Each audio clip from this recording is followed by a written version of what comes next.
Donc, bonjour à toutes et à tous. Je suis très heureux finalement d'avoir pu venir. Je sors de mon lit, j'arrive et j'y retourne juste après. Donc, je vais essayer d'en profiter au maximum. Le colloque marche bien apparemment. Il y a beaucoup de monde. Il y a pas mal de jeunes, donc on est très content.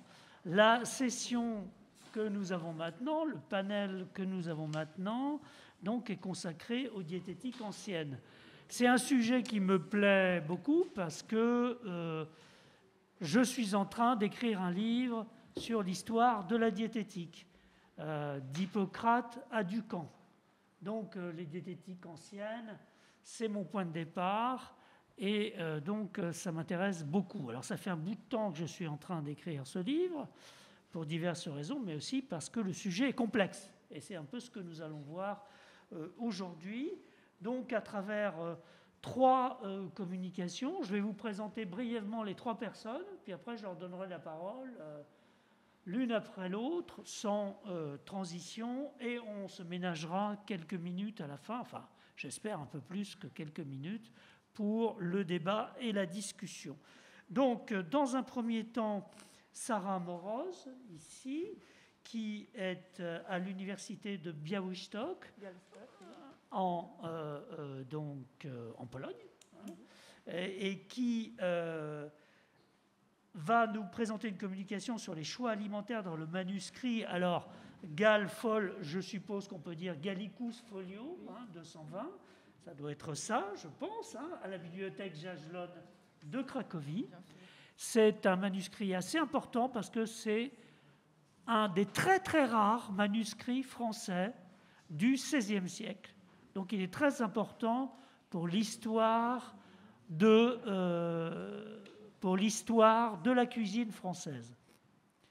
Parce qu'au XVIe siècle, on n'a pas grand-chose. Et donc là, c'est vraiment un manuscrit important que plusieurs d'entre nous ont déjà repéré, mais dont Sarah Moroz a fait l'édition, notamment dans sa thèse. Et elle va nous montrer qu'il y a aussi une importance pour l'histoire de la diététique. Et on attend vraiment ça avec impatience. Ensuite, on donnera la parole à Marianne Briseville. Marianne Briseville qui a donc soutenu une thèse sur l'alimentation carnée dans l'Occident islamique médiéval, qui a écrit beaucoup d'articles sur cette question de l'alimentation carnée, mais plus généralement sur la question de l'alimentation dans l'Occident islamique médiéval, dont un tout dernier article, enfin tout dernier, c'est pas, on espère que ce n'est pas le tout dernier, mais un article récent, tout récent plus exactement, publié dans la revue Histoire, Médecine et Santé, qui s'appelle « Santé et alimentation dans l'Occident islamique médiéval ». Et puis enfin, on donnera la parole à Limor Jungmann, qui a soutenu également sa thèse assez récemment sur les livres de cuisine arabe du Moyen-Orient, et qui actuellement est à l'Université hébraïque de Jérusalem, postdoc à la Martin Buber Society of Fellows, et qui nous parlera de Gustatory or Dietetic Choice, Digestive Drinks in Medieval Arab Cuisine. Bon, c'est tout ce que je dirais en anglais. Donc, sans plus attendre, je passe la parole à Sarah Moroz. Merci. C'est à vous. Merci beaucoup pour cette introduction. Et merci aussi pour les organisateurs, à Loïc, à Sylvie, pour cette conférence. OK. Il faut vous rapprocher du micro. OK, c'est bien. Voilà. D'accord. Hurler dans le micro. Donc, au début, je dois souligner que je suis linguiste. Dans mon travail scientifique, je m'occupe de la terminologie culinaire des siècles précédents. Je ne suis pas historien. Pourtant, je prépare des descriptions linguistico-culturelles des termes. Donc, je dois m'intéresser aussi à l'histoire de la cuisine française. Aujourd'hui, je vais vous parler des choix alimentaires dans un manuscrit français qui vient, c'est déjà dit, du XVIe siècle. Et je me suis posé la question suivante. Est-ce que l'auteur de ce recueil suit les règles diététiques de la Renaissance ? Est-ce que nous pouvons dire qu'il suit le régime alimentaire ? Est-ce que c'est possible de l'analyser ? Donc, pour répondre à toutes ces questions, premièrement, je vais vous présenter le manuscrit, son histoire, les données codicologiques, et puis on va passer au choix culinaire de l'auteur par rapport au savoir diététique de l'époque.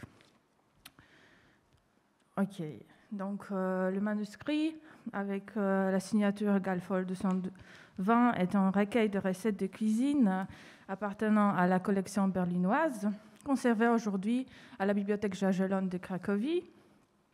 Il porte un titre, le titre a été attribué anciennement, c'est Recueil de recettes pour la cuisine et la pâtisserie, c'est le titre. Ce livre de cuisine peut-être n'est pas encore connu très largement.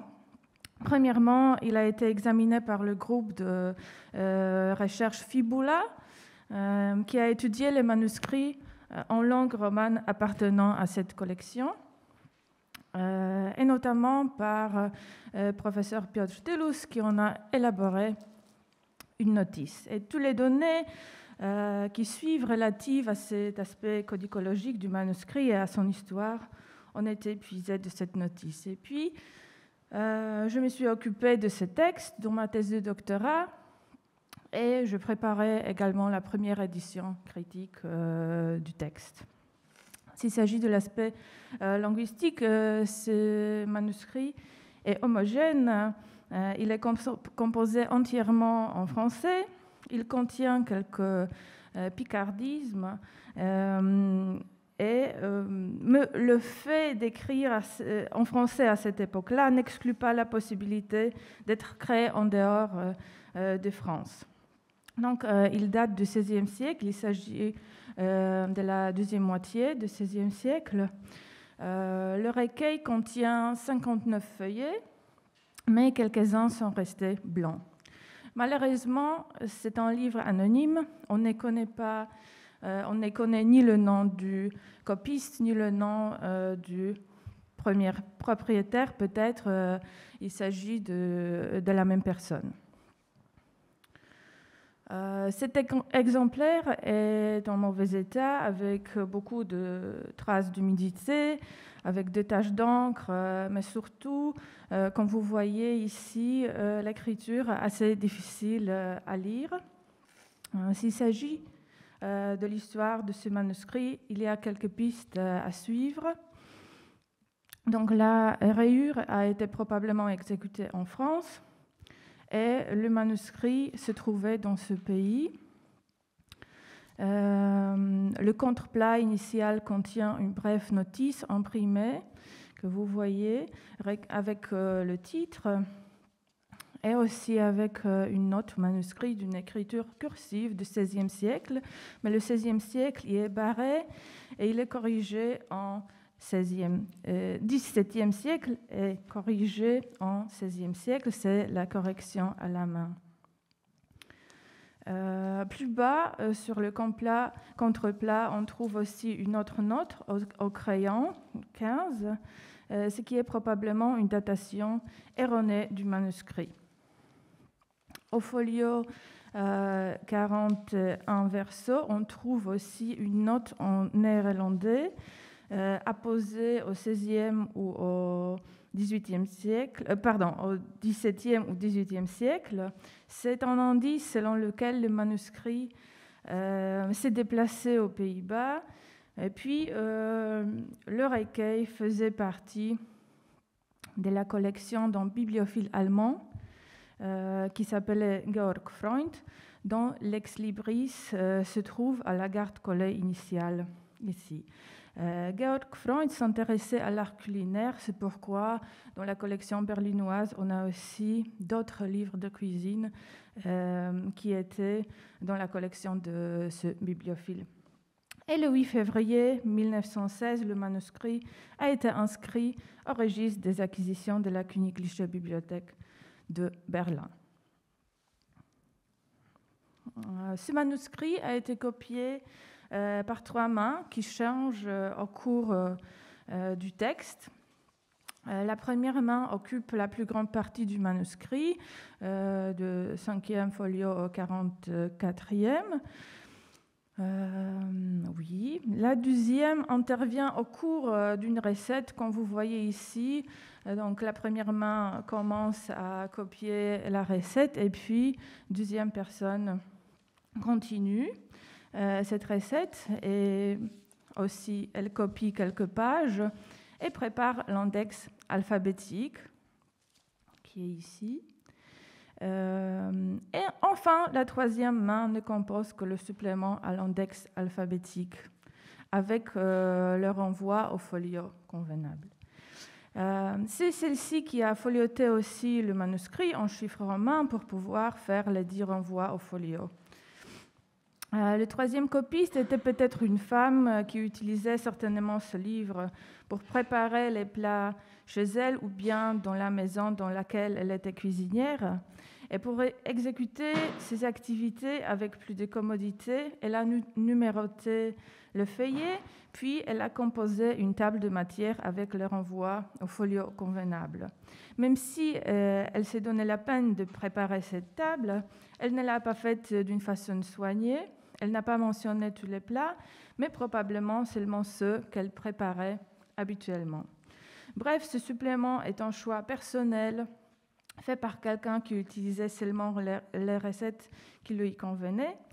Il est probable que ce manuscrit a été exécuté dans une même maison, mais à des périodes différentes, peut-être par les membres d'une famille.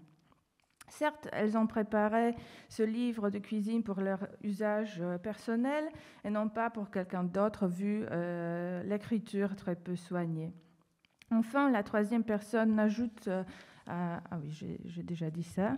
En ce qui concerne le manuscrit, c'est un exemple très intéressant de la cuisine de la Renaissance. Ce recueil contient 227 recettes diverses. Il a été composé, on suppose, pour une famille assez riche, aristocrate ou bien riche bourgeois. C'est difficile de le déterminer aujourd'hui. On voit bien aussi que l'auteur de ce manuscrit suit les grands modes culinaires et utilise les aliments prisés par les gens aisés. On y aperçoit aussi des recettes pour les pâtisseries qui commencent à être très à la mode à cette époque-là, ainsi que l'emploi du beurre, par exemple, dans les recettes pour les sauces, et aussi l'augmentation de l'utilisation du sucre, qui devient dans la Renaissance une nouvelle distinction sociale. Pourtant, il faut souligner que la cuisine de la Renaissance dans ce manuscrit, c'est aussi la cuisine de transition, donc qui reste en quelque sorte enracinée au Moyen-Âge. La même chose se laisse voir dans notre recueil. Donc, l'auteur y propose de préparer les sauces à base de vin ou de vinaigre sans aucune matière grasse. Et aussi, il propose d'ajouter les oranges au plat du chapon. Donc, c'est l'une des preuves selon lesquelles il est toujours attaché à cette liaison du salé et sucré, entrée médiévale. Dans ce recueil, nous avons également affaire à des plats internationaux. Aujourd'hui, on dirait comme ça. Notre auteur s'intéresse à la cuisine des autres. Il est ouvert aux nouveaux goûts et aux nouveaux produits. On y trouve des recettes pour le massepain, rocchi, olla podrida, ravioli. Donc, c'est visible que l'auteur est intéressé surtout par la cuisine du Sud. Donc, passons maintenant au choix alimentaire de l'auteur par rapport à la diététique. Pourtant, au début de ces réflexions, il faut se demander ce que le mot diététique signifie pour les gens au XVIe siècle. Riolan, dans son livre Prelecciones in libros physiologicos, en latin, de cette époque-là, définit que la diététique, c'est, je cite, la partie de la médecine qui traite non plus seulement du régime de vie des malades, mais plus généralement de celui des hommes sains et des malades, c'est-à-dire qu'elle inclut ce qu'on nomme hygiène.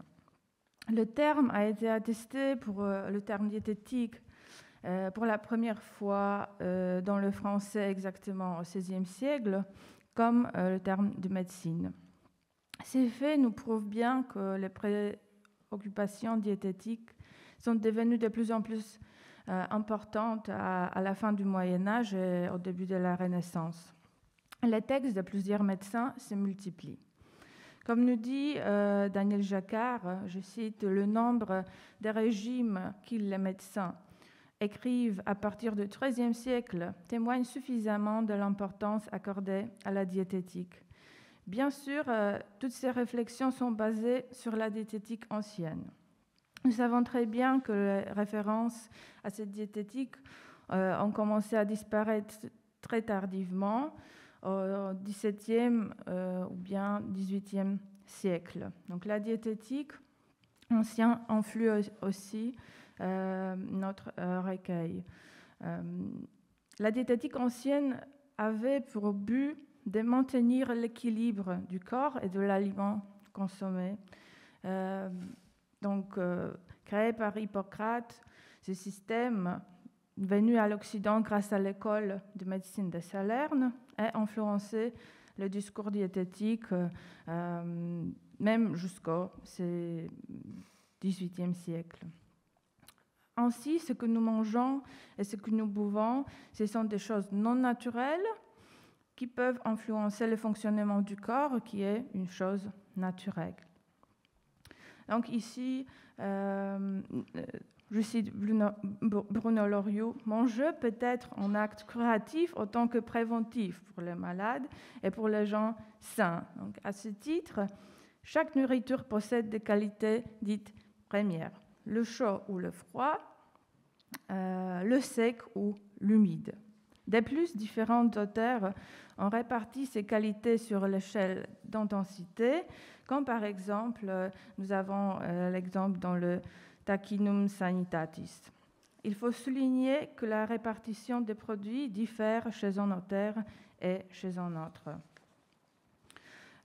Donc maintenant, passons au choix alimentaire dans le manuscrit Galfold 202. Et au fur et à la mesure du travail sur ce texte, je me suis rendu compte que ce matériel est très très ample. Donc pour les besoins de ce colloque, je me suis limitée aux recettes de viande présentes dans le recueil. Et je voudrais regarder ensemble ici si la cuisson des viandes dans le manuscrit concerné est adaptée à la nature de la viande dans le manuscrit conservé à la bibliothèque Jagellonne. Donc, premièrement, simple acte de manger de la viande est prôné dans la Renaissance. Comme nous lisons dans le régime de vivre de 1561, entre toute autre viande, la chair est de très bon nourrissement, car elle corrobore, conforte, alimente et engraisse le corps. Ainsi, dans notre manuscrit, nous comptons 42 recettes pour les viandes, en somme. Analysons les recettes concernant la viande maintenant. Donc, dans notre manuscrit, nous avons quelques types de viande, quelques préparations avec de la viande. On a par exemple 5 recettes pour les tripes. Donc les tripes, selon la diététique, sont considérées froides et secs. Et pour équilibrer leur nature, il faut les bouillir et bien sûr ajouter les épices chaudes. Okay? Donc dans le manuscrit, les règles sont complètement suivies. La plupart des recettes, les tripes, sont bouillies. Et pour le reste, ce n'est pas dit explicitement.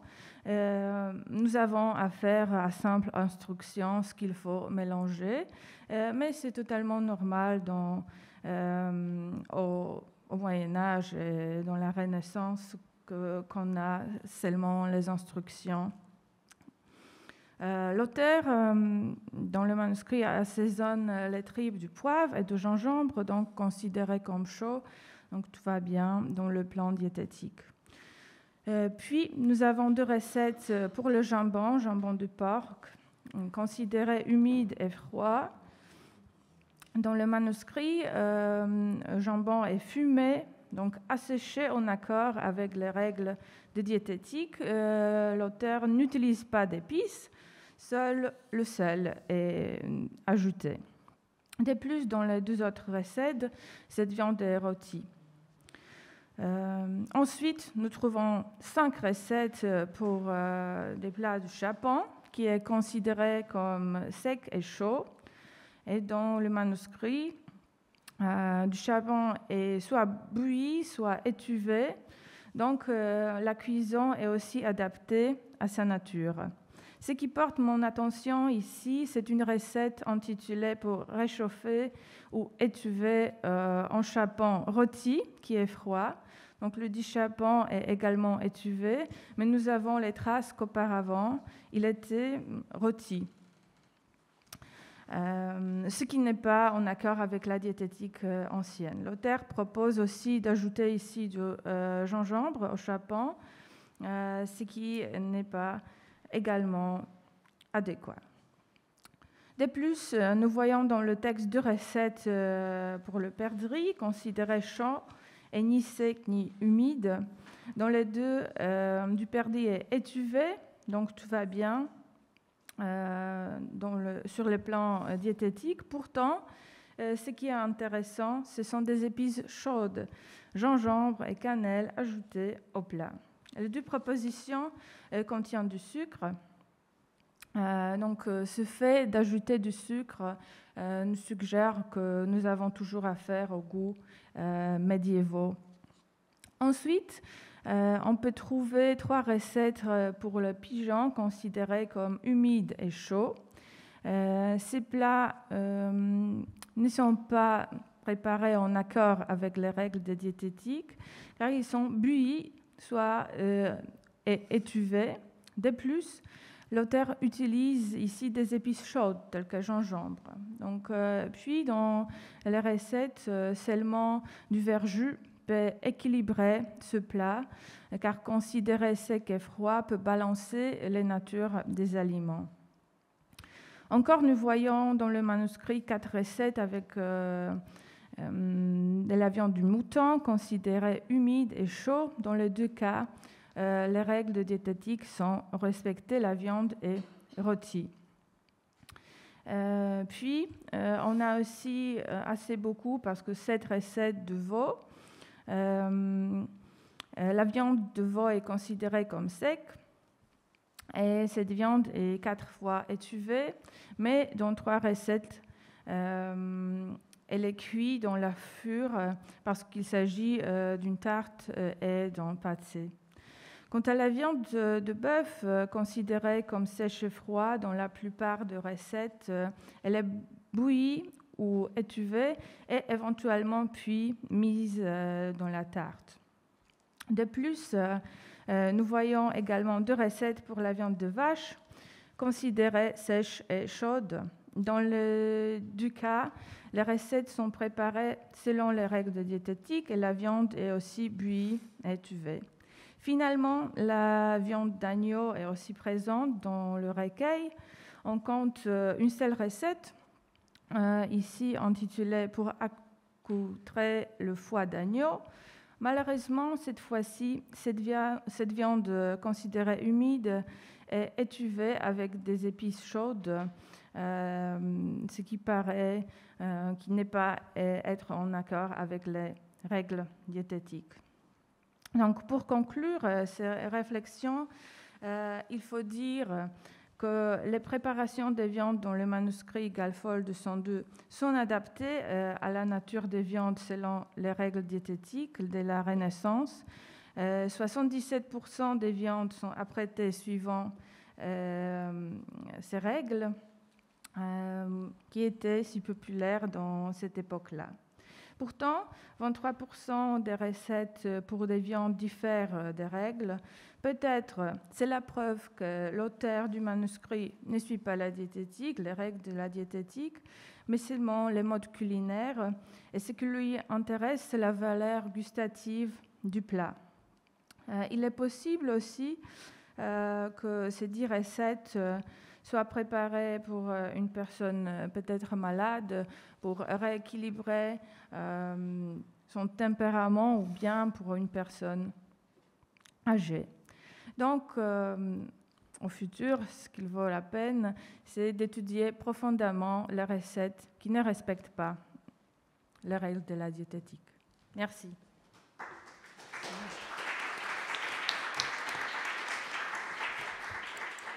Merci d'avoir tenu votre temps. Donc, sans plus attendre, je passe la parole à Marianne Brisville pour une communication sur prescrire et suivre une diète dans l'Occident islamique médiéval, contribution à une démarche pluridisciplinaire. C'est ça.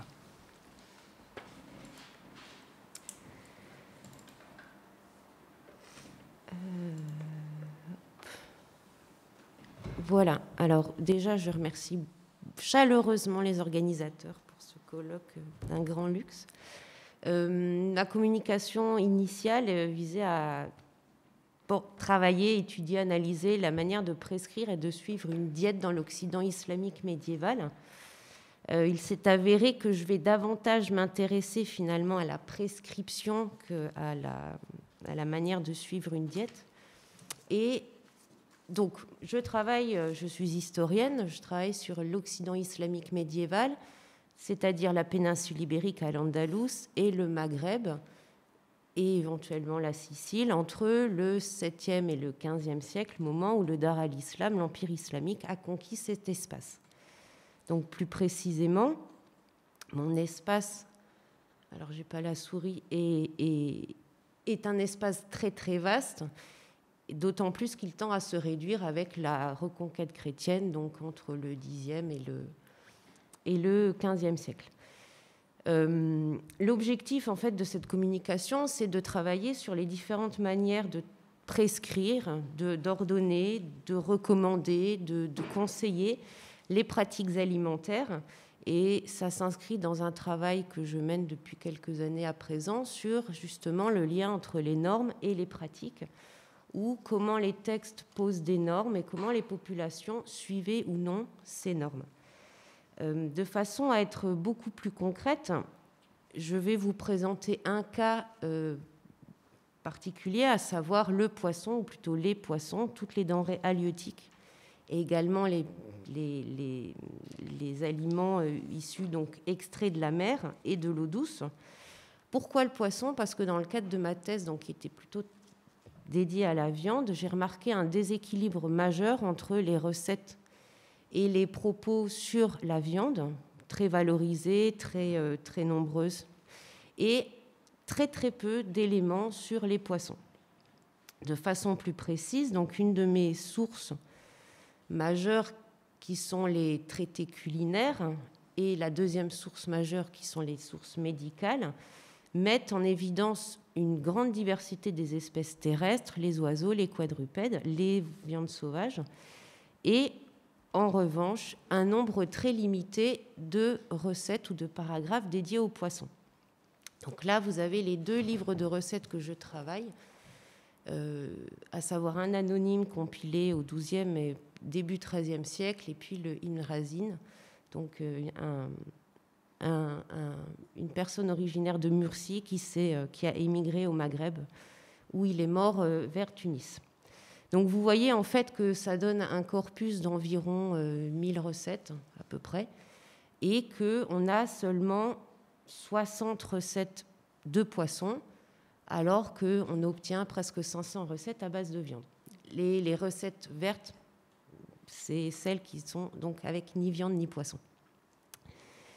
Donc ce que je vais essayer de vous montrer finalement, c'est quelles sont les recommandations, les prescriptions dédiées à ce poisson, à partir dans un premier temps des documents diététiques ou des corpus médicaux que vous voyez ici, donc avec le violet, et ensuite compléter avec d'autres sources textuelles, à savoir la documentation juridique, mais surtout les livres de cuisine. Et puis, j'ai aussi utilisé les documents hagiographiques dédiés à la vie des saints. Initialement, j'avais espéré pouvoir vous montrer comment on peut, à partir de ce corpus textuel, croiser avec les données matérielles issues de l'archéologie. Faute de temps, ce sera une prochaine fois. Donc, ma communication sera en deux parties. D'une part, manger ou ne pas manger des poissons, et d'autre part, le manger, d'accord, mais comment ? Alors, à la base, on peut commencer par les prescriptions religieuses, qui sont fondamentales évidemment pour l'alimentation des populations médiévales, et notamment donc le Coran qui nous dit que le gibier de la mer et la nourriture qui s'y trouve vous sont permis, c'est une jouissance pour vous et pour les voyageurs. Donc, dans les interdits alimentaires, le Coran est une source majeure évidemment, et on voit que les poissons sont plutôt on va dire que le Coran favorise plutôt les produits de la mer. Il est dit aussi dans un autre passage que les deux mers ne sont pas identiques, mais elles vous procurent une chair fraîche que vous mangez et vous en retirez les joyaux dont vous vous parez. À partir de ce Coran, des hadiths, donc les faits et les dires du prophète, et puis l'exégèse en quelque sorte de ces documents religieux, juridiques, les juristes ont établi 5 classifications des pratiques, et notamment des pratiques alimentaires, allant de l'obligatoire jusqu'au prohibé, le fameux haram. Et on voit donc que les poissons sont licites et que, de plus, seuls 2 cadavres vous sont licites, c'est-à-dire 2 espèces qui n'ont pas besoin d'être abattues selon des normes, à savoir les poissons et les sauterelles. Donc finalement, du point de vue religieux, les prescriptions sont plutôt permissives. La question est de savoir qu'est-ce qu'on appelle un poisson. En s'appuyant sur Ibn Habib, donc qui est un juriste, mais qui a rédigé un traité diététique qui est actuellement le plus ancien conservé de l'Occident islamique, donc au IXe siècle, Ibn Habib précise que dans la mer, il y a des animaux qui s'appellent poissons sans lettres. On doit l'appeler poisson seulement ce qui possède des œufs, ce qui a engendré sans naître d'œuf n'est pas un poisson. On distingue l'authentique poisson de ce qui n'en est pas par l'absence d'œufs et par les arêtes. S'il en a, c'est un poisson, sinon il ne l'est pas et il s'agit seulement d'un animal marin. Donc là, on voit tout de suite que les juristes et puis également les médecins sont face à une profusion d'espèces qui d'ailleurs pose problème aux chercheurs, étant donné que l'enjeu, c'est d'identifier de quelle espèce on parle. Ce qu'on verra tout de suite après.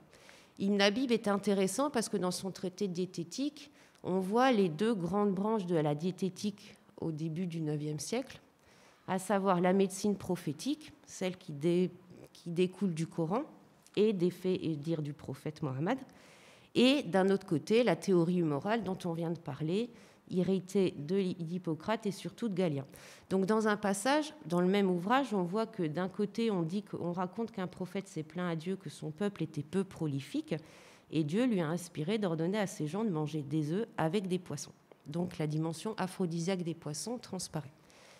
Dans la partie morale, on trouve également que toutes les sortes de poissons frais, quand on les grille et on les mange chauds, augmentent le sperme, spécialement leur graisse. Cette dimension aphrodisiaque se retrouve au XIIe siècle avec Ibn Zour, donc un autre, l'Avensoir des Latins, qui a écrit un ouvrage qui est très intéressant, étant donné qu'il donne beaucoup de détails, comme vous allez le voir par la suite, et il nous dit que tous les poissons augmentent le sperme et le lait, ils sont très nutritifs, certains plus bénéfiques que d'autres, au point que j'oserais dire qu'ils ne sont assurément pas nocifs, surtout si on les prépare et qu'on les cuisine bien.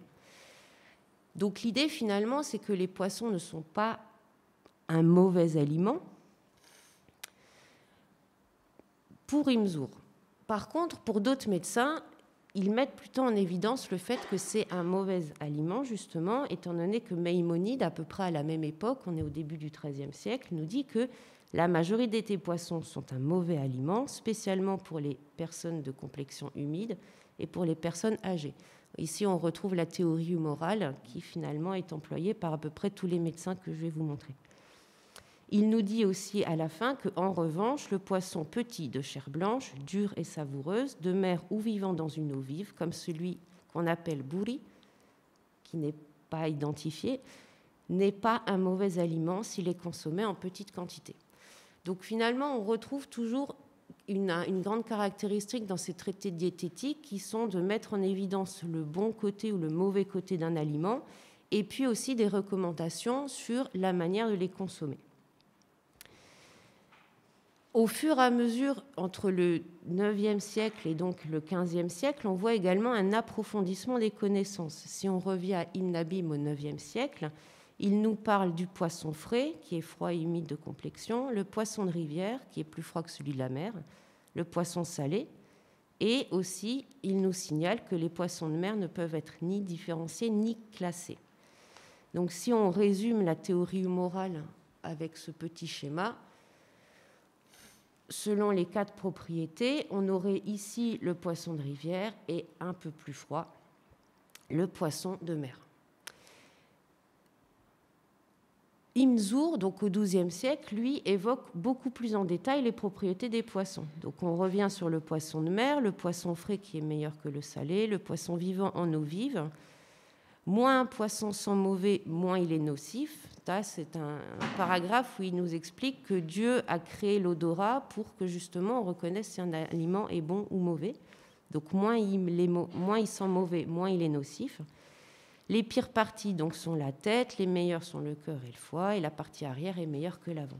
À nouveau, on est sur une prescription qui tend non pas à dire vous en mangez, vous n'en mangez pas, mais plutôt quelles sont les meilleures parties pour le manger.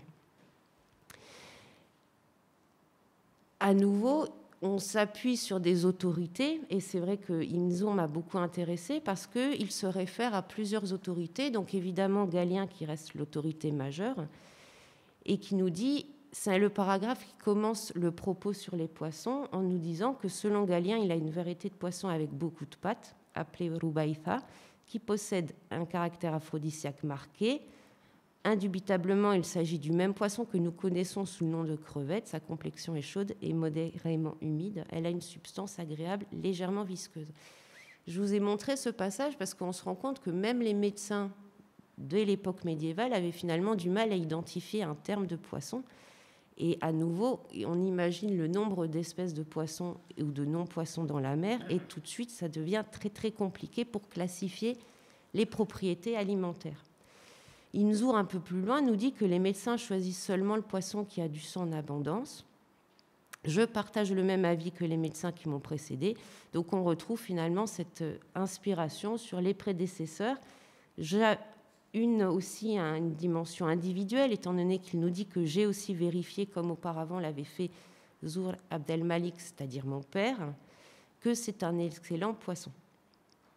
Donc on a toujours cette dualité finalement dans ces traités entre d'une part une filiation livresque et d'autre part une forme d'individualité ou en tout cas de mise en avant d'un point de vue. Je vais passer sur Ibn Ralsoun parce que sinon je vais perdre mon temps. Je reviendrai juste, oui, voilà, c'est un traité du XIIIe siècle, donc un peu plus tardif, qui n'est pas du tout original, étant donné que dans sa façon de présenter les choses, on retrouve les mêmes choses. Le poisson, il est froid, il est humide, il est plutôt pituiteux. Mais ce qui est intéressant, c'est que dans son ouvrage, en fait, on a un condensé des différents textes diététiques qu'on peut trouver à l'époque, à savoir d'une part un catalogue des aliments, on présente les aliments avec les propriétés nocives, bonnes, en fonction de qui, en fonction de quand aussi. On a une partie, donc c'est sur l'hygiène des différentes parties du corps. Et à ce moment-là, on se centre plutôt sur un organe, tout en signalant les aliments qui sont plus ou moins bons. Par exemple, donc pour l'hygiène de la vue, Il en est de même du poisson et de tous les produits de la mer qui provoquent la cataracte, causent la cécité, également des nourritures salées. Et une dernière façon donc de prescrire des recommandations diététiques sont dans les régimes de santé à proprement parler, où on décrit ce qu'on doit manger en fonction des différentes saisons. Donc le poisson, on le retrouve notamment en hiver. Tu veilleras à ce qu'elle ne comporte point d'aliments froids comme le lait, le fromage, le poisson d'eau douce et la viande de bœuf. Toujours selon le principe humoral. Là, ça, c'était le point de vue des médecins. Ce qui est intéressant, c'est que finalement, dans ces traités, on est toujours sur des traités médicaux, on a des pratiques alimentaires qui apparaissent, notamment Inzour qui nous explique la meilleure manière de présenter et de préparer le poisson de façon à réduire les effets nocifs et à accroître les effets bénéfiques. Il nous dit notamment la nécessité de cuisiner tous les poissons immédiatement après leur mort. Ajouter de la coriandre ou de l'œuf permet d'améliorer la saveur de la sauce. Ajouter du safran permet d'améliorer la saveur et l'apparence, mais dans les deux cas, ça altère l'aliment et ça génère des éléments nocifs. Donc finalement, on est moins sur « je vous interdis de manger », on est plutôt sur « vous le mangez ». Ça peut entraîner des effets nocifs. D'où le principe de la correction. Là où il est beaucoup plus critique, c'est vis-à-vis des cuisiniers, étant donné que dans un paragraphe, il nous explique que quand un aliment se cuit avec de l'eau, il s'attendrit, se digère plus facilement. Au contraire, avec du miel, il se durcit et se digère avec difficulté. Pour cela, les médecins préfèrent que le poisson se cuise avec de l'huile pour que de cette manière, sa chair tendre s'équilibre. Cependant, les cuisiniers oublient ces recommandations et préparent certains plats avec du miel. La même critique apparaît à propos des habitudes des alimentaires des gens, donc Alnas, à savoir que ces populations ont l'habitude de préparer le poisson frit avec de l'huile, ce qui n'est pas du tout conseillé. Ajouter du vinaigre, qui est une grave erreur, bien que les gens pensent qu'avec eux, ils la combattent. Cuisiner le poisson avec du fromage frais est un préjudice, étant donné qu'on ajoute un préjudice, le fromage, à un poisson qui a aussi des préjudices. Et le pire de tout étant de cuisiner les œufs avec le poisson. Donc, finalement, c'est à ce moment-là qu'on peut faire un lien ou une interrogation entre les normes données et les pratiques. Quelle relation peut-on mettre en place ? En utilisant, donc c'est à ce moment-là, et je vais hélas passer beaucoup plus vite, on peut à ce moment-là travailler sur les deux livres de cuisine, qui eux sont des manuels de cuisine, qui visent essentiellement à préparer et consommer des plats qui sont essentiellement consommés par les populations urbaines aisées. On se rend compte en fait que dans ces traités, donc les deux traités, on a des paragraphes vraiment diététiques qui sont mis en place, qui s'intercalent entre plusieurs recettes. Donc finalement, on a une vraie connexion entre d'une part la documentation médicale et de l'autre part la documentation culinaire. Si on compare les deux passages, en fait, on se rend compte que Ibn Razin rapporte presque mot à mot ce qu'on retrouve dans l'anonyme, à savoir ce que disaient déjà les médecins concernant les propriétés d'un aliment qui se digère lentement, qui ne convient pas à certains tempéraments. Donc finalement, les livres de cuisine intègrent de façon majeure les principes diététiques. Pourtant, on a finalement très très peu de recettes de poisson par rapport à la viande. Et c'est à ce moment-là qu'on doit utiliser finalement les représentations qui sont attribuées à cette alimentation, à savoir une alimentation qui est considérée comme une sorte d'aliment de deuxième catégorie, associée à la modération alimentaire et finalement associée à l'alimentation populaire. On le voit notamment avec donc, la documentation hagiographique qui évoque les régimes alimentaires des saints soufis. Donc, pour donner 3 exemples, parmi d'autres, et après je pense que je m'arrêterai là. À propos de l'un, on nous dit que quand il avait besoin de nourriture, il plongeait la main dans la rivière et en retirait un poisson dont il se nourrissait. Un autre cherchait le miel des abeilles et pêchait le poisson sur le bord de la mer comme nourriture. Donc le miel et le poisson étant associés à la pureté en partie religieuse.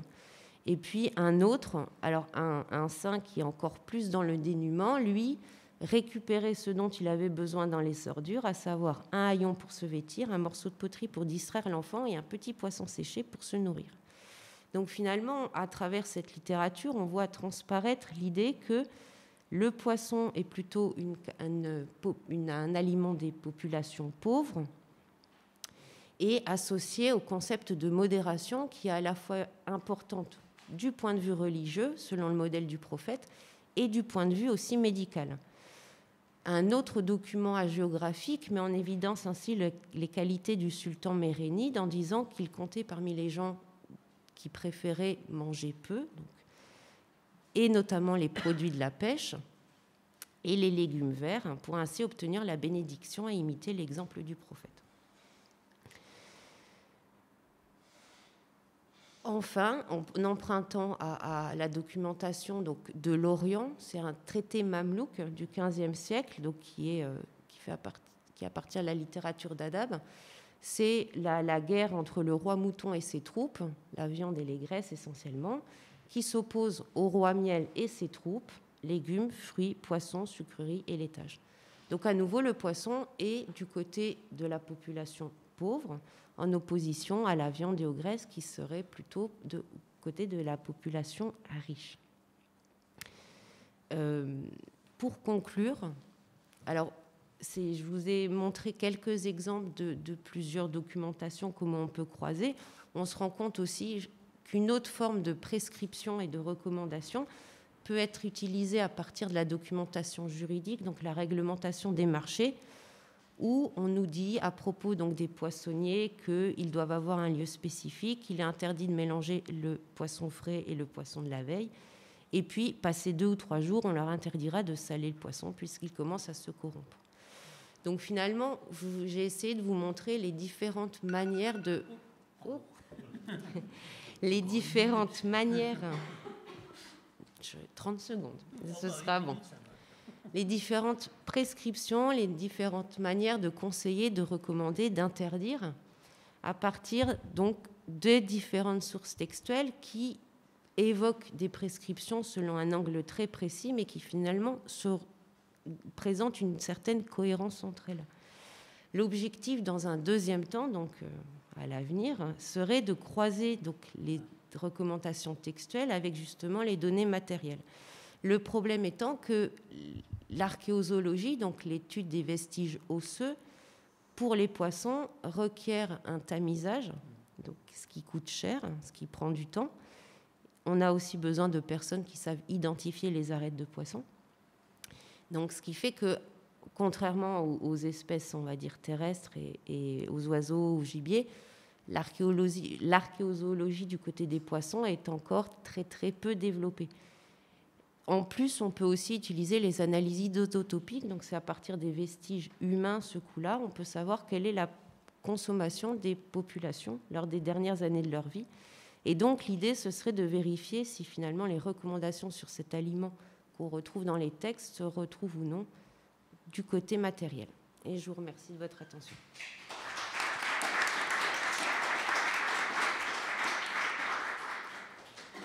Merci Marianne Brisville pour cette communication bel et bien pluridisciplinaire, hein, même s'il n'y a pas encore d'archéologie. Alors, je passe la parole sans plus attendre à Limor Newman. Merci Bruno. Et je voulais remercier d'abord toute l'équipe de l'USCA pour l'organisation de ce magnifique colloque. Mais je vais parler en anglais. J'espère que ça va pour vous. Mais vous pouvez me poser des questions en français après. Et j'espère que vous n'avez pas encore très faim. Donc, on va tenir. OK.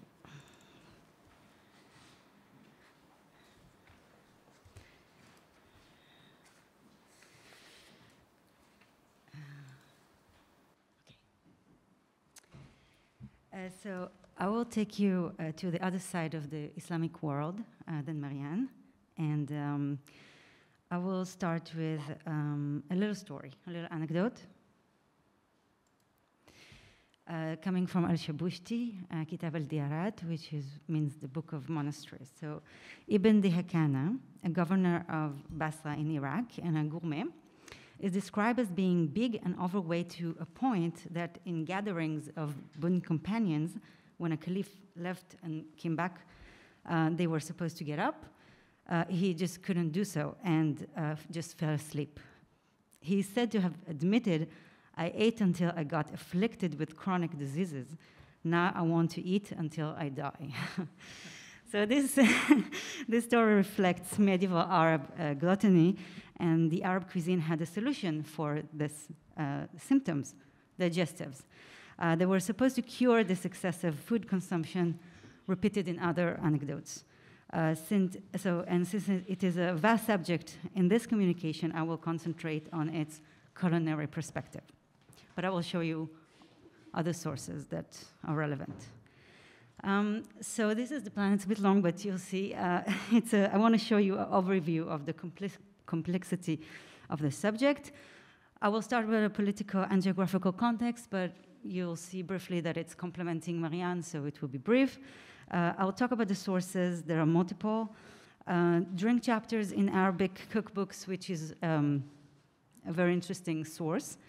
I will talk about the definition of digestive. What are we talking about?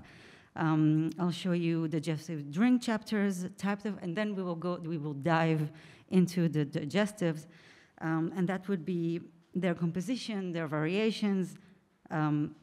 Coming from that would be commerce of ingredients, again, very briefly, production, storage, consumption, and the way we can learn about this.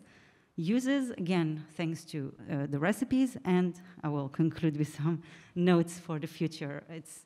It's part of research that is en cours.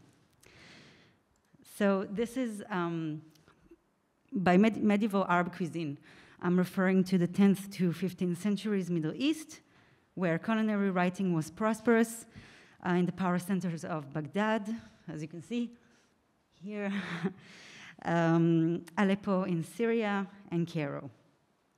It was a class-based cuisine that was reproduced by various dynasties and was coherent in its content and tastes. So that is why we can take it as such a broad period of time. In terms of sources, so we have theoretical and prescriptive, which are, we have cookery books, of course. We have Hisba manuals, which means the market inspector. And these gives us the alert against forgery in the composition of digestives, using, for example, cheap ingredients or wrong quantities that could be harmful. We have dietetic, pharmaceutical, and medical treatises that I will not elaborate here because it's too short. We have practical sources, which are Geniza documents. I don't know if you know what Geniza documents are, but the Geniza is a cachet in Cairo synagogue. They found fragments, documents from the mid-10th to mid-13th century. And there are letters and contracts, and it attests the daily life of the people, and it shows the commerce of spices in a larger region of the Mediterranean and the Indian Ocean, all oriented towards Egypt, of course. And then we have practical, which is, and we have chronicles, of course, but again, not elaborated here. And we have visual, which is iconography, and to see how digestive drinks were produced, stored, and eventually used. And I'll show you an example briefly. So in 5 out of 7 cookery books in the Islamic Middle East and 1 from the Islamic West, we find chapters dedicated to drinks. These were of various types of drinks made of big varieties of ingredients. We'll see that later. One drink category, as you already know, is the digestive. But it wasn't only drinks. So it was very important, especially considering the fact that food, as depicted in various sources, where members of the upper classes used to enjoy it varied, rich, very sometimes fatty, fried food. And thanks to historic recipes, we know what was their composition. So besides its place inside the cookbooks, its composition and varieties, we will look into the digestives as used in social implications. I will argue that digestive, as compared to other food categories, was a question of ingredients, and in accordance with Galenic medicinal theory rather than consistence. So the definition of a digestive in Arabic food-related categorization in medieval times was not as we define it today, so we should look into the definition of it. In Arabic, it's derived from the root of hadama, which means to digest food, stomach, or to facilitate digestion in medicine. Hadam means just digestion, and hadum is like the passive form, means digestible. And it is also the title used in one of the chapters of drinks. Fi al-hadimat literally means on digestive drinks. Okay, so we have, in most cooker books, there is not effectively distinction between drink categories. Some like Al-Wisr al-Habib, which is 13th century Aleppo, and most of Al-At'ima al-Mu'tada from 14th century Egypt, all drink recipes are given in one chapter. So the fact that these recipes are categorized at the end of the book could suggest that it comes at the end of the meal and that the book is structured according to the meal surface, but that's another topic. So the question is, was there a distinction between digestive and non-digestive drinks? Okay, so the types of digestives, and like you see, we have plenty. And from what we can see from the table, it's a broad category that included drinks and syrups and stomach aches and conserves and different consistencies, electuaries, and candy drops. And it's really said to, for example, to leak the produce, the substance. And so one interesting term is jawarish, which is defined in the Persian English dictionary as whatever is used in the dressing of meat or assists in digestion. So they associate both, a digestive stomachache. So sauce then also enters to this category, and we can see that it's resonating when it's sometimes included in chapters of both drinks and digestives. And medieval physicians distinguished between these digestives. For example, Muhammad ibn Yusuf al-Hirawi from Herat of today Afghanistan. He is from 16th century. He wrote in his medical treatise that jawarish are tasting and smelling good compared to ma'jun that are not always sweet and not always smell good.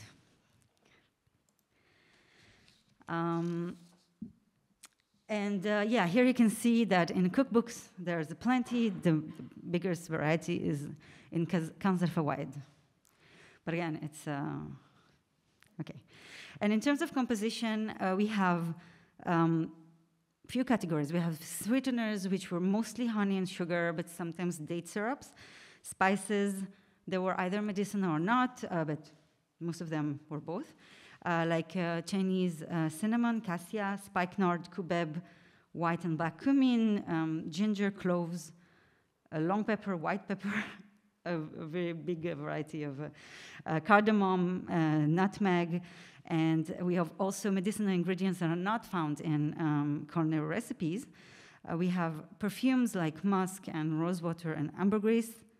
We have fruits, which were apples and citron and quince and pomegranate, lemon, vegetables like carrots and radish and fennel, herbs, wood. I'm not going to give you all the list. Nuts and seeds, but you can see it here. It's a bit, it might be a little bit not clear enough, but there were nuts and seeds, cereal produce, which were breadcrumbs and beer yeast, oils and liquid, which could be wine, vinegar, mostly vinegar, and some waters like lily water and verjuice.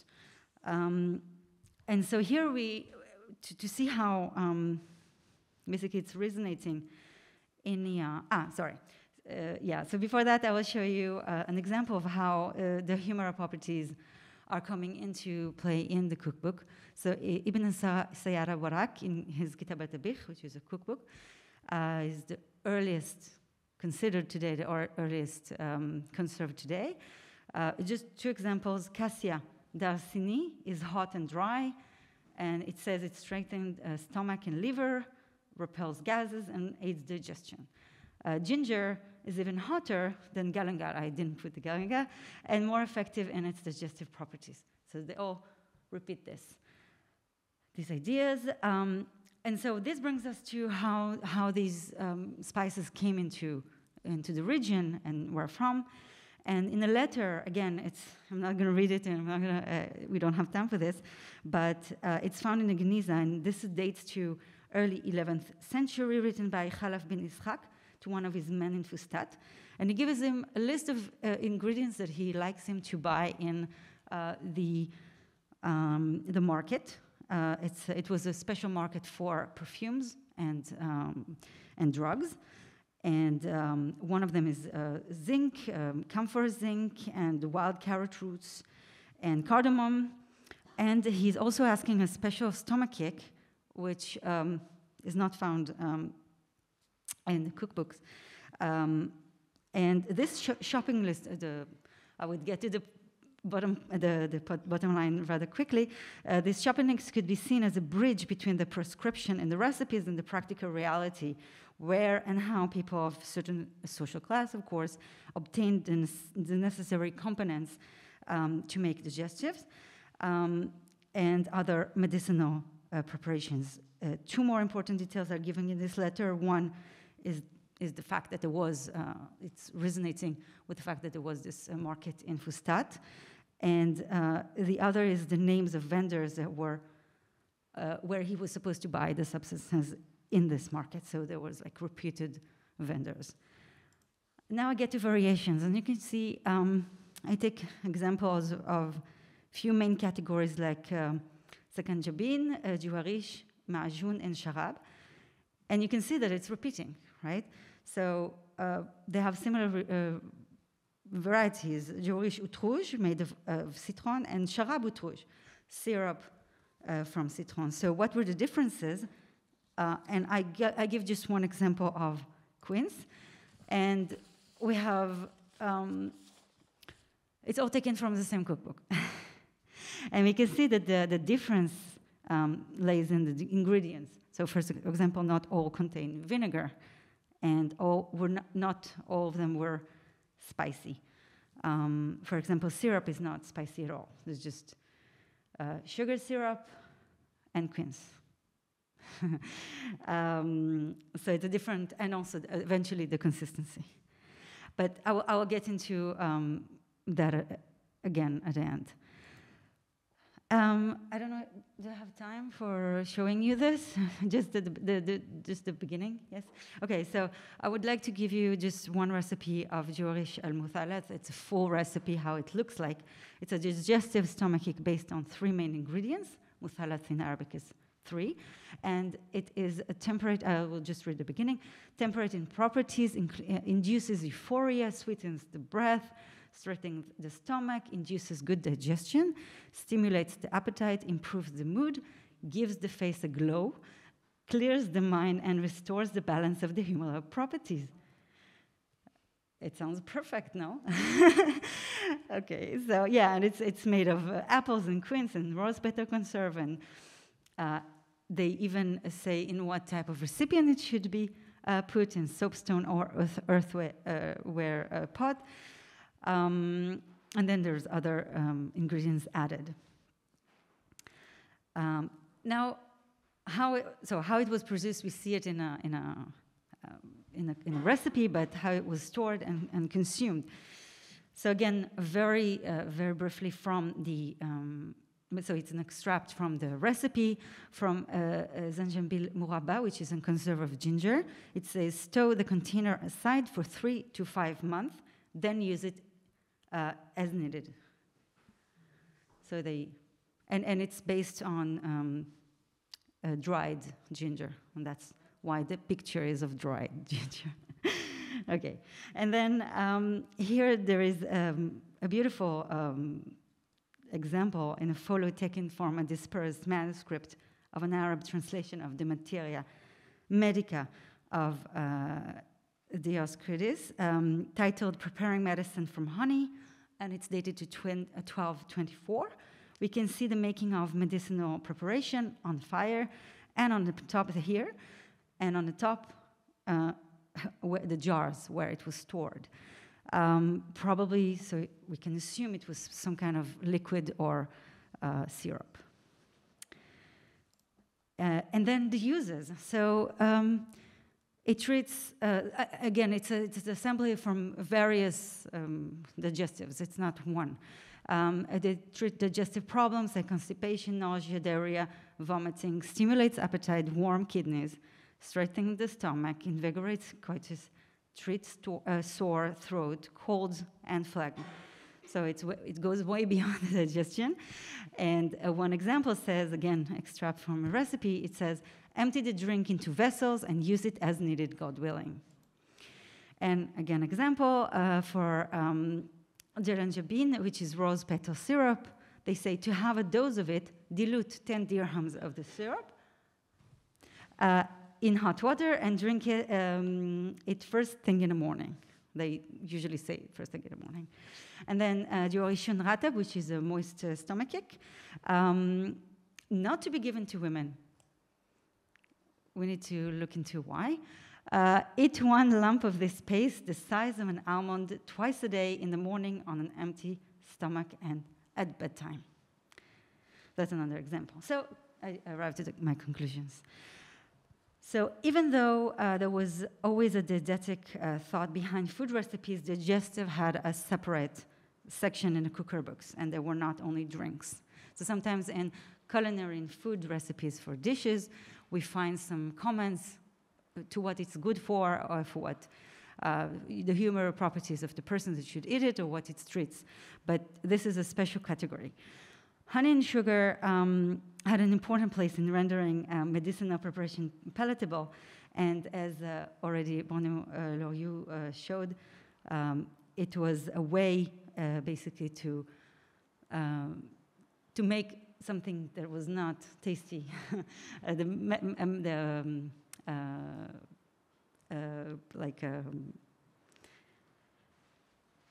Pharmaceutical preparation to make it pleasant, because if we just take spices or vinegar, it's not tasty. Just treat it like this.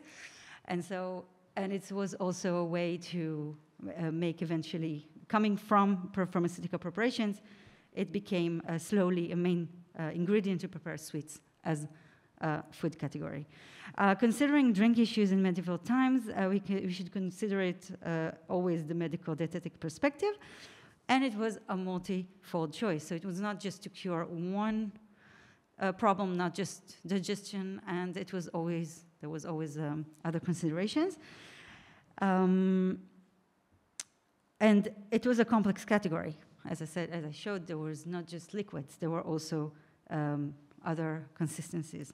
Their uses included other symptoms than, as I said, than related to the stomach. And something interesting to note is that integrative approach in Arab cuisine towards precedent, neighboring, or conquered cultures. For example, if we look at oxima, which is oxymeli in ancient Greek, and we have sekanjabin, which means oxymel in Persian. So we have these two terms coming from two different cultures. And drinks, finally, we can say the drinks can tell us about the eating and medicinal practices and people's perception of a meal at the time. Thank you very much.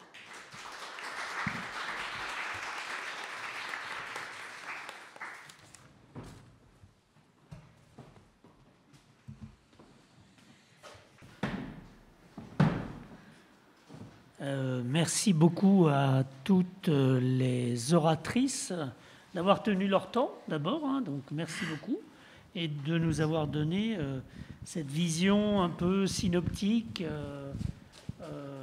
de ces questions diététiques qui sont très complexes, hein, chacun le sait, hein, surtout quand on essaie de confronter des documents d'origine différente, évidemment, culinaire, médical, c'est très compliqué.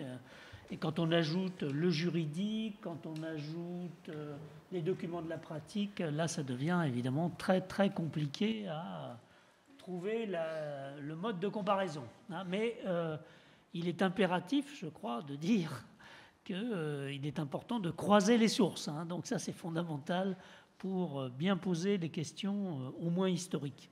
Donc, j'arrête de parler parce que sinon j'en ai pour des heures et on va peut-être donner la parole à ceux qui ont des questions à poser maintenant. Moi j'en avais une en fait parce que je me rappelle d'un article de Flandrin expliquant qu'à partir du milieu du XVIe siècle, on passe d'une logique diététique où désormais il faut plutôt rééquilibrer les humeurs.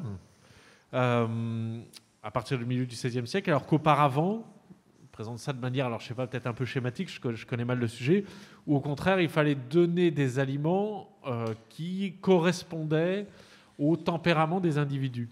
Alors, ce qu'on a vu dans la première intervention, apparemment, ça corrobore un peu cette idée, c'est-à-dire il y a l'idée de rééquilibrer les humeurs. Sarah, j'ai l'impression que c'est un peu ça qui se dégageait.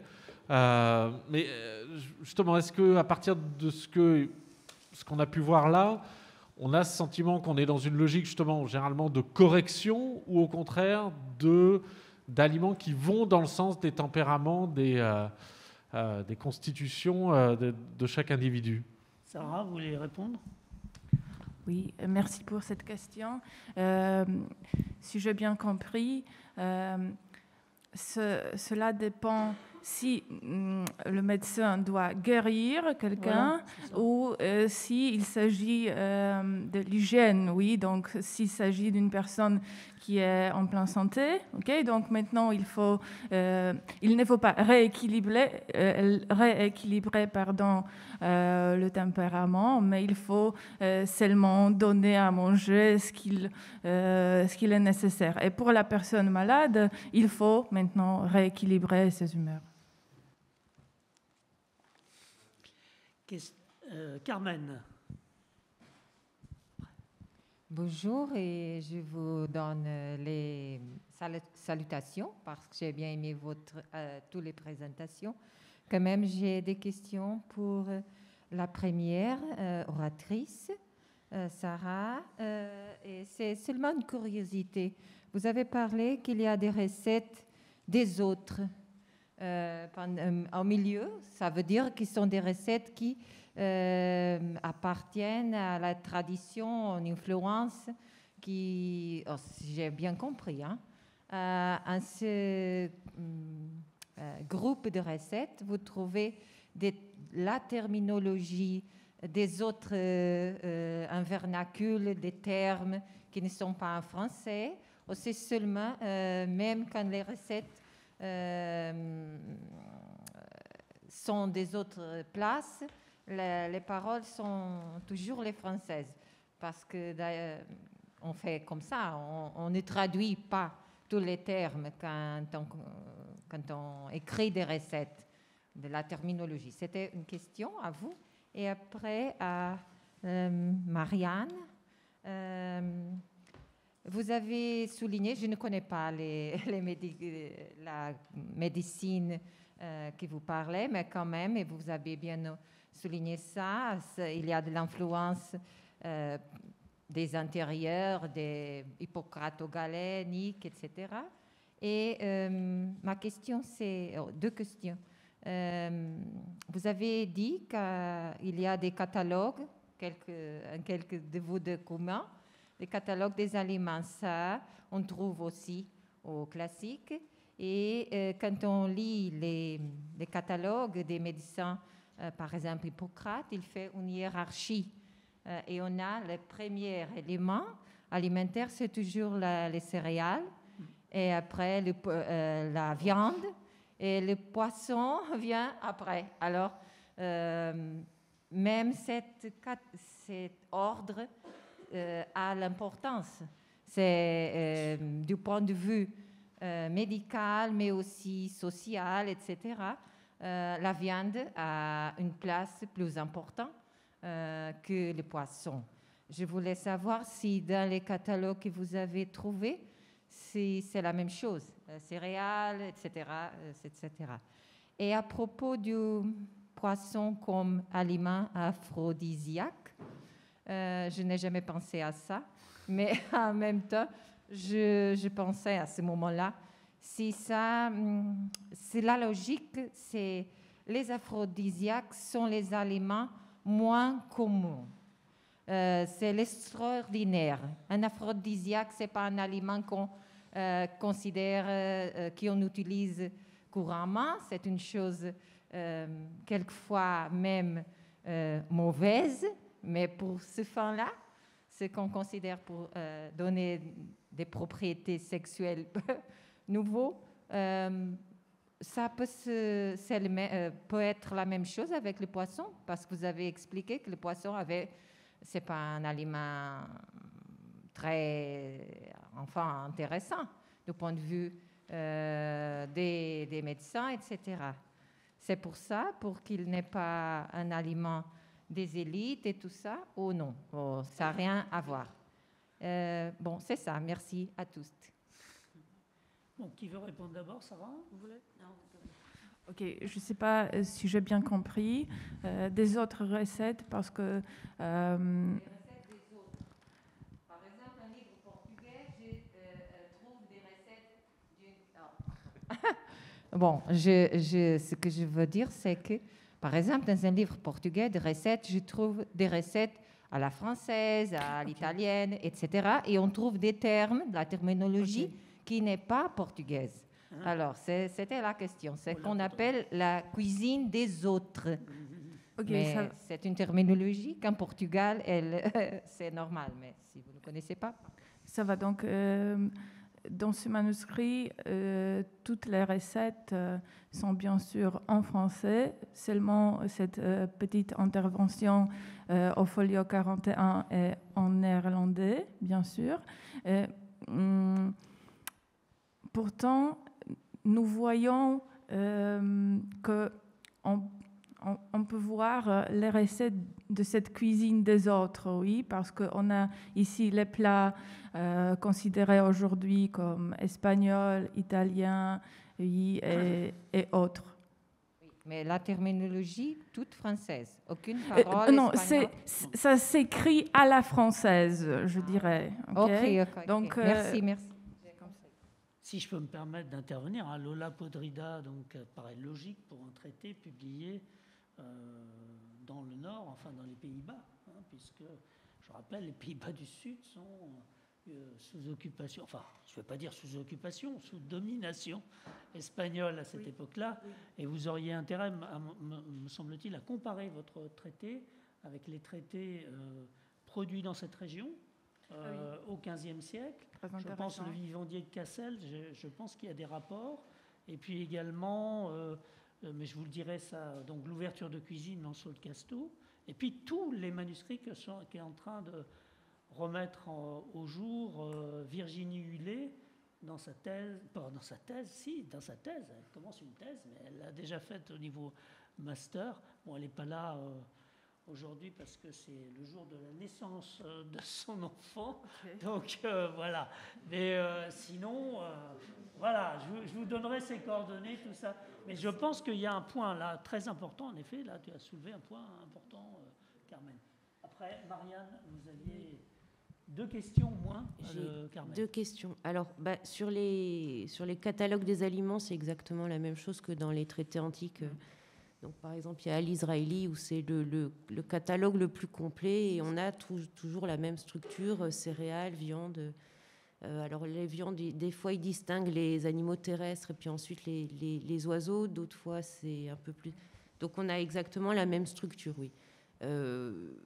Alors, les savants arabes, entre guillemets, qui écrivaient en arabe, n'ont pas simplement que traduit les médecins antiques, ils ont aussi approfondi. Et on voit qu'au fur et à mesure des siècles, ces catalogues sont de plus en plus étoffés et on rajoute non seulement l'aliment, mais également des plats préparés. Donc ça, c'est exactement...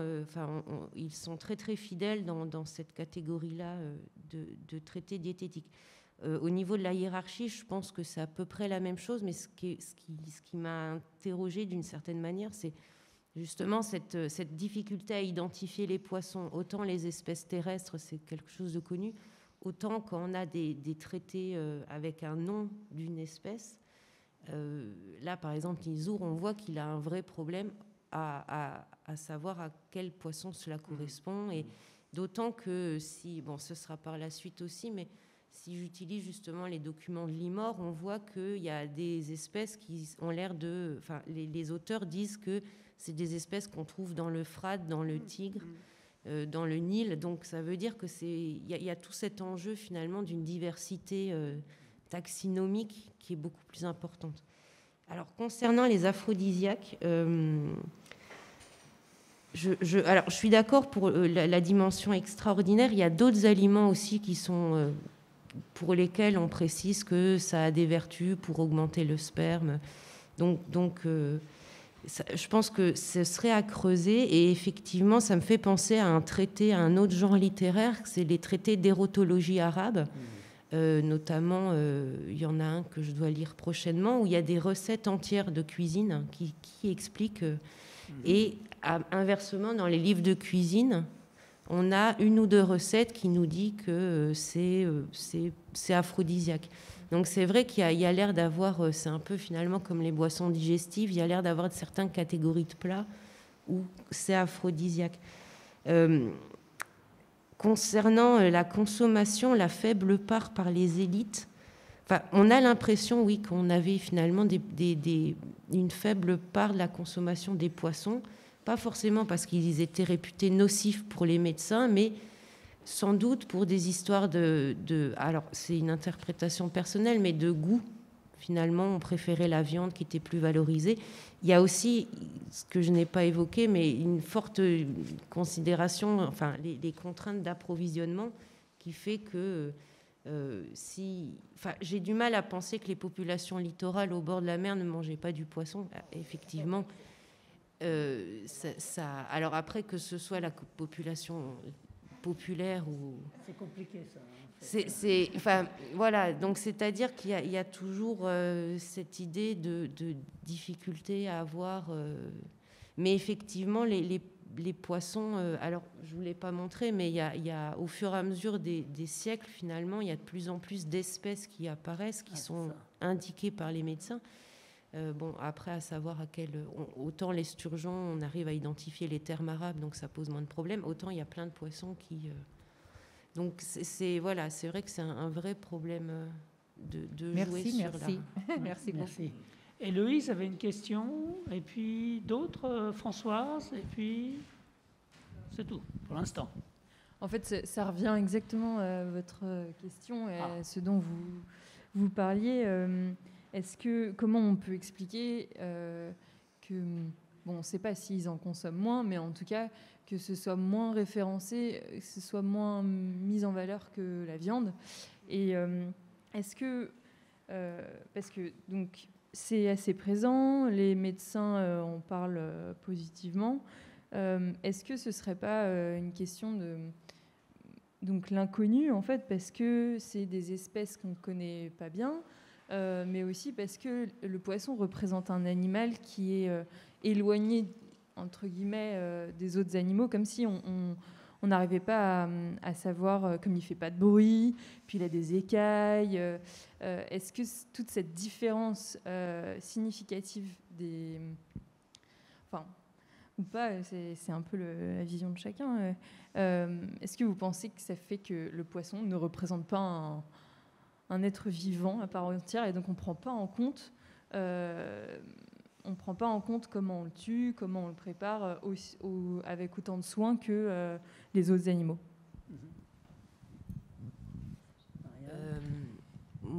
Oui, alors, je pense qu'il y a effectivement un vrai enjeu sur la connaissance des espèces qui...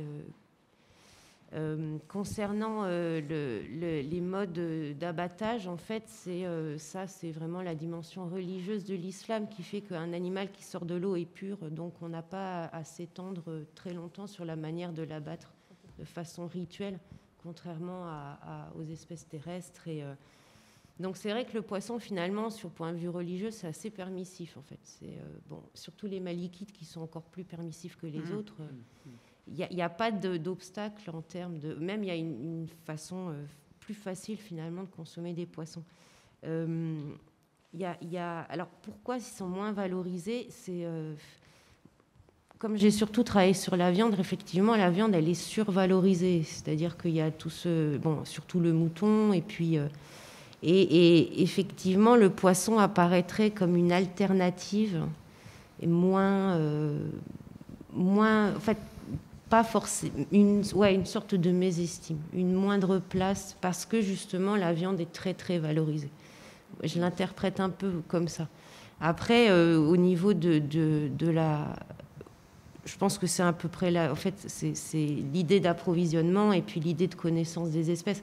Autant les médecins ont eu tendance à... Alors, le mouton, en fonction de l'âge, en fonction de ce qu'il mange, en fonction de comment il est abattu. Enfin, les médecins peuvent vraiment décrire les profits. Pour les poissons, finalement, déjà même savoir si c'est... quand on tombe sur un nom d'une espèce, on ne sait pas à quoi ça correspond. Qu'est-ce qu'un petit poisson? Qu'est-ce qu'un gros poisson? Enfin, même, il y a la chair... ils essayent de donner des directives, mais finalement, je pense que ça met les successeurs face à un vrai problème de quel poisson on parle. Donc, ça donne quelque chose de très, très flou et de très, très généraliste. C'est-à-dire que... si on prend un peu les documents, ils sont plus ou moins nocifs ou plus ou moins bons. Il vaut plutôt les petits que les gros ou plutôt les moyens que les... C'est vraiment... Il y a un vrai... en fait, un problème qui... Quand on étudie les poissons dans ces sources, il y a une profusion d'espèces. Et finalement, ça reste très, très précis. Enfin, il y a une double... C'est à la fois très précis et très vague. Qui fait que ça devient intéressant d'essayer de voir justement avec les archéozoologues quelles espèces ils retrouvent. Et, c'est pas facile. Hein. La comparaison avec les archéozoologues, je sors de 2 thèses d'archéozoologie qui ont essayé de faire le lien avec l'histoire. Oui. Non, les poissons, c'est vraiment... Et puis, il n'y a pas beaucoup de spécialistes. Ça va tous les problèmes. Non. Ouais, je pense. Non, mais ça peut déjà donner des espèces... Ça donne des indications sur des vraies espèces, quoi, en réalité. Oui, voilà. C'est ça. Françoise. Oui, moi je parler des trucs parce qu'on n'a plus beaucoup de temps. J'aurais bien voulu poser une question à Sarah qui s'est justement définie comme linguiste et je salue la participation d'une linguiste à ce colloque. C'est pluridisciplinaire. Oui. Non, mais je suis ravie. Parce que je pense qu'en fait, aborder ces textes avec une perspective linguistique ou même lexicologique est très importante. Et justement, je voulais vous poser une question à ce propos, parce que vous avez employé les mots bouilli et étuvé. Je voulais savoir si c'était bien des mots qui sont employés dans votre texte. Et deuxième petite question, c'est, je me souviens, il y a très longtemps, j'avais travaillé sur les manuscrits français médiévaux et j'avais essayé de faire une petite analyse du vocabulaire, des termes de cuisson. Et il me semblait avoir pu identifier qu'il y avait une terminologie utilisée qui était proprement professionnelle et qu'il fallait bien distinguer ce que signifiait surfrire de frire et que, par exemple... Et que là, il y avait une indication d'ordre professionnel que les cuisiniers seuls pouvaient faire. Je veux dire, c'était pas, ces manuscrits n'étaient pas des documents écrits par des ménagères, entre guillemets. De toute façon, il y a très peu de manuscrits qui ont été écrits par des femmes, en français en tout cas. Donc je voulais savoir si vous avez pu repérer à partir de votre vocabulaire, par exemple, pour les termes de cuisson, si l'auteur pourrait être un professionnel ou quelqu'un hors du milieu de la cuisine. Ok, merci bien pour ces 2 questions. S'il s'agit des mots étuvé et bouilli, c'est bien sûr utilisé dans le manuscrit. Estouvé, oui, et bouilli, bien sûr, on voit ces termes dans le manuscrit. Et s'il s'agit de ce vocabulaire technique Oui, c'est visible surtout dans les verbes utilisés, oui, parce que d'un côté, nous avons des verbes prendre, mettre, ajouter, etc. Mais de l'autre côté, il y a aussi des verbes comme apprêter, accoutrer. Donc, je pense qu'il s'agit ici d'un professionnel. Moi, j'ai une question à poser à Limor. Ne penses-tu pas que tes textes qui décrivent les boissons peuvent avoir un rapport avec des textes de l'Antiquité? Il y a notamment un texte qui était spécialement consacré aux boissons, qui avait été écrit par un médecin qui s'appelle Philagrios, qui est perdu, mais qui est resté à travers la compilation d'Oribase. Or, Oribase est connu, dans notamment l'Orient musulman, mais pas uniquement. Il a été traduit, il a été utilisé. Dans nombre de cas, si j'ai bien compris, quand on dit ça vient de Galien, ça vient en fait d'Oribase, ça vient de Galien digéré par Oribase en réalité. Et dans Oribase, il y a tout ce passage sur Philagrios, c'est un nombre de recettes étonnants sur les boissons. Donc je pense que peut-être... Oui, je ne sais pas si tu as déjà pu regarder ce texte. Voilà. Donc Oribase, ça doit être facile, y compris Oribase en arabe. Donc voilà. À mon avis. Bon.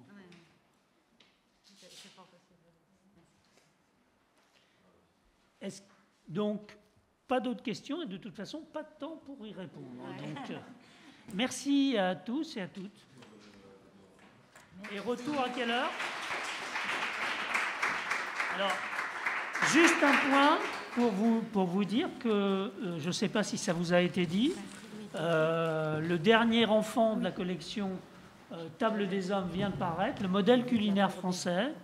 C'est les actes d'un colloque précisément de l'IUHCA qui s'est tenu il y a un certain temps et qui est visible là dans la bibliothèque gourmande. Et donc, si vous voulez l'acquérir, pas de problème.